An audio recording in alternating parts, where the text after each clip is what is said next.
नमस्कार, मैं हूं सत्यप्रकाश त्रिपाठी।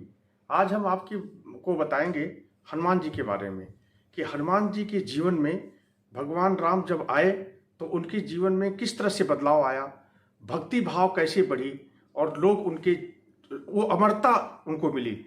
तो हम आइए बात करते हैं हनुमान जी के बारे में।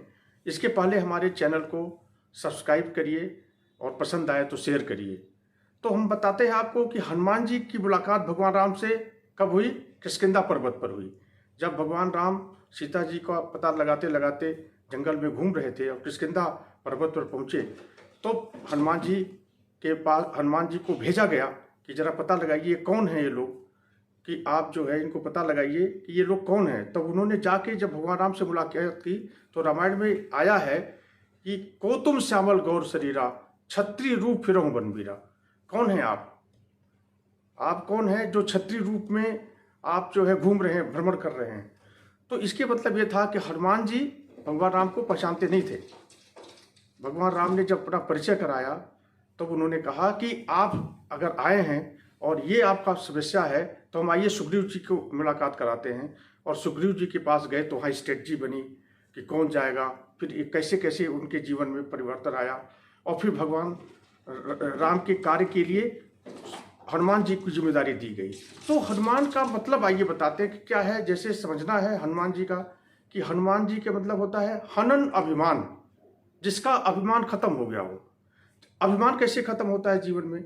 जिसके जीवन में अभिमान होता है वो अभी आज की भी सच्चाई है कि वो तरक्की नहीं कर सकता, वो व्यवहारिक नहीं हो सकता, वो उससे लोग कटने लगते हैं, दूर होने लगते हैं, अपने लोग ही दूर रहते हैं। अगर व्यक्ति को जो अहंकारी आप कहते हैं किसी को या अपने को ऐसा रूप धारण करता है तो लोग अपने लोग उससे करने लगते हैं, अलग होने लगते हैं, उससे दूरी बना लेते हैं। तो हनुमान जी के चरित्र को हमें अपने जीवन में उतारना है और उतारने के लिए हनुमान जी के चरित्र को समझना पड़ेगा। तो हनुमान जी के चरित्र में, हनुमान जी के जीवन काल में जब उन्होंने भक्ति अपनाई और उन्होंने भगवान राम के कार्य को करना शुरू किया तो उसमें उन्होंने अहंकार को बिल्कुल किनारे कर दिया। अभी जो एक दो उदाहरण है हनुमान जी ने कहा जहां उनको अहंकार आया, उस पर भगवान जो है हमेशा भक्त को अहंकार रहित रखने की कोशिश रखते हैं।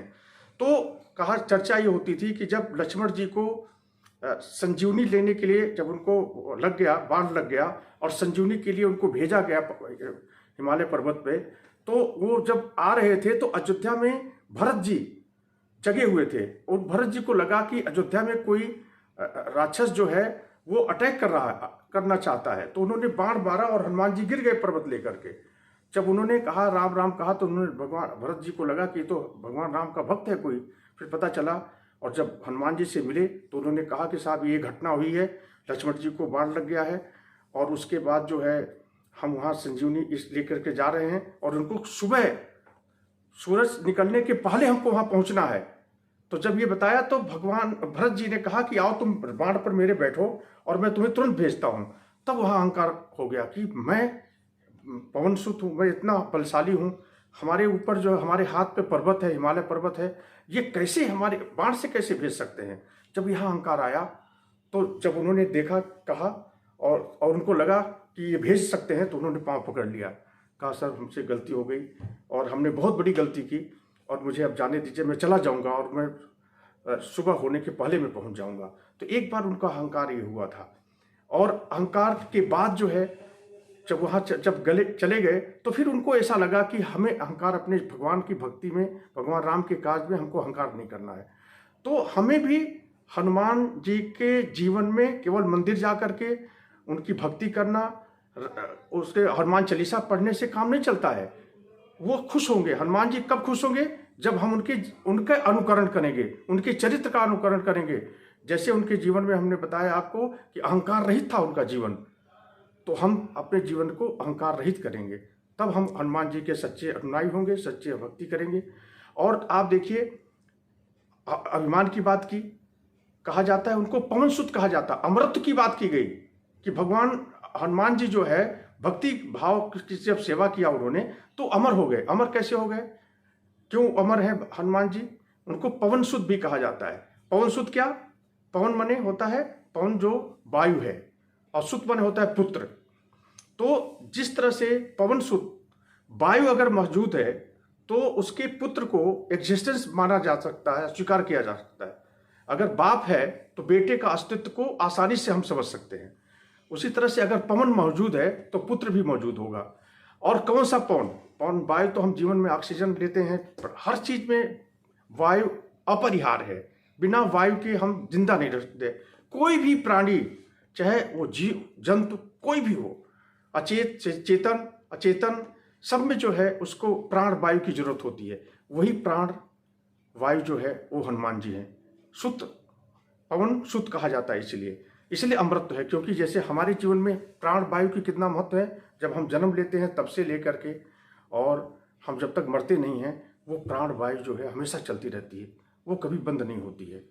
इसी तरह से जब तक मनुष्य जाति रहेगी, जब तक इस सृष्टि पर सृष्टि रहेगी, सृष्टि में सृष्टि रहेगी, तब तक वो पवन सुत का, पवन वायु का महत्व रहेगा।